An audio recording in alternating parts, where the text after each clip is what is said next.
আসসালামু আলাইকুম প্রিয় দর্শক, আজ আমি আপনাদের বেলজিয়ামি হাঁস মাংস রান্না করে দেখাবো।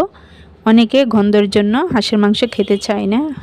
আমি যেভাবে রান্না করেছি এভাবে যদি আপনারা ফলো করেন এবং রান্না করেন তাহলে হাঁসের মাংস খেতে ভীষণ মজার, গন্ধবিহীন হয়। বেলজিয়ামি এই হাঁসটা প্রায় 3 কেজি ওজনের। অনেকে হয়তো হাঁসের মাংস খেতে চায় না, গন্ধ থেকে যায়, কিন্তু এভাবে যদি একবার হাঁসের মাংস রান্না করেন তাহলে দেখবেন কাড়াকাড়ি লেগে যাবে। আমি প্রথমে হাঁসটাকে কেটে নিয়েছি, দেখুন এভাবে ছোট ছোট করে কেটে নিয়েছি। এভাবে যদি হাঁসের মাংস রান্না করেন তাহলে সবাই অনেক পছন্দ করবে।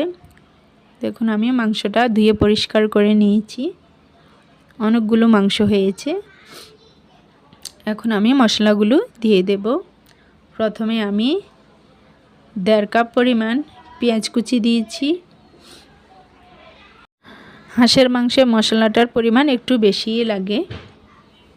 দেখুন এখানে আমি 1 কাপ পেঁয়াজ বেরেস্তা দিয়েছি, 2 চা চামচ লবণ দিয়েছি,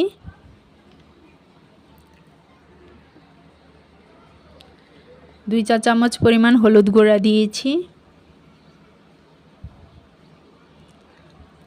মাংসটা যেহেতু বেশি তো মশলার পরিমাণটা একটু বেশি হবে। 2 চা চামচ মরিচ গুঁড়া দিয়েছি, 2 চা চামচ ভাজা জিরার গুঁড়া, 2 চা চামচ ধনিয়া গুঁড়া ও 2 চা চামচ মাংসের মশলা,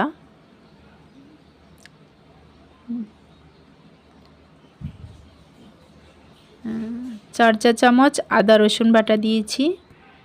আমি আদা রসুনটা একসাথে ব্লেন্ডার করে নিয়েছি। 1/2 কাপ পরিমাণ তেল দেব, যেহেতু হাঁসের মাংসে অনেক তেল থাকে। এখন আমি সব মশলাগুলো ভালো করে মাংসের সাথে মেখে নেব। দেখুন এভাবে ভালো করে উল্টে পাল্টে মশলাটা মাংসের সাথে ভালো করে মেখে নিতে হবে। দেখুন আমি কিভাবে মেখে নিয়েছি আপনারা একটু লক্ষ্য করবেন।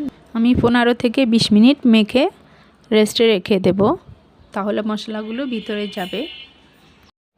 20 মিনিট পর আমি মাংসটা চুলায় বসিয়ে দিয়েছি। কিছুক্ষণ পর পর নেড়ে চেড়ে দেব, কারণ মশলাটা নিচে লেগে যাওয়ার সম্ভাবনা থাকে। আমার মাংসটা কষানো হয়ে গেছে। এখন আমি 2 কাপ পরিমাণ পানি দিয়ে দেব। আমি মাংসটা বেশি ঝোল রাখবো না, একটু শুকনা শুকনা রাখবো। আর এই মাংসটা রান্না করব একটু কালো কালো করে ভাজা ভাজা করে, তাহলে খেতে টেস্টি হয়। তাহলে আপনারা এভাবে একবার বাসায় ট্রাই করে দেখবেন। এভাবে ট্রাই করলে হাঁসের মাংস পারফেক্টলি মজার ও গন্ধবিহীন হবে। মশলা মেখে কিছুক্ষণ রাখলে হাঁসের মাংসর গন্ধ চলে যায়। আর এভাবে রান্না করলে তো দেখুন কি ভুনা ভুনা পারফেক্টলি হাঁসের মাংস রান্না হয়ে গেছে। আপনারা এভাবে যদি ট্রাই করে দেখেন তাহলে বুঝতে পারবেন যে কতটা টেস্টি ও মজার হয়। আমার রেসিপিটি যদি ভালো লেগে থাকে তাহলে লাইক কমেন্ট করে পাশে থাকবেন। আল্লাহ হাফেজ।